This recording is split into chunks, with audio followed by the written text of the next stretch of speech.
First Murugar என்கிட்டேருந்து எடுத்துக்கிட்டது என்ன அப்படின்னு பார்த்தீங்கன்னா, வேலைய எடுத்துக்கிட்டாரு. என்கிட்டேருந்து வேலைய எடுத்துக்கிட்டாரு. நான் பணி செய்ற இடத்துலருந்து என்ன பணி நீக்கம் செய்யப்படுறாங்க.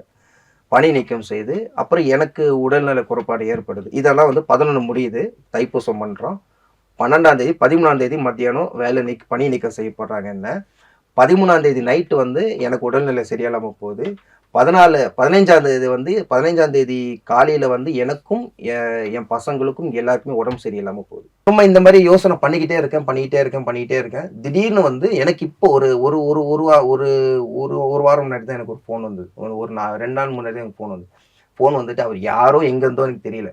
நான் முருகன்ட்ட பேசுறேன் இப்படிதான். நான் எப்பவுமே ஆரம்பத்துல சொன்னது என்னன்னா, முருகன் வந்து மனிதர்கள் மூலியமா தான் நமக்கு தேவை. ஒருத்தவங்க கஷ்டப்படுறானோ, மனிதர்கள் மூலியமா தான் வந்து அவரு மெசேஜ் பாஸ் பண்ணுவாரு. அப்ப அந்த விஷயம் நான் சொல்லும்போது, அவர் எங்க இருந்தோ அவரு கிட்டத்தட்ட மால்தீவ்ஸ்ல இருக்காரு. மால்தீவ்ஸ்லேருந்து என் நம்பருக்கு கால் பண்ணி சொல்றாரு.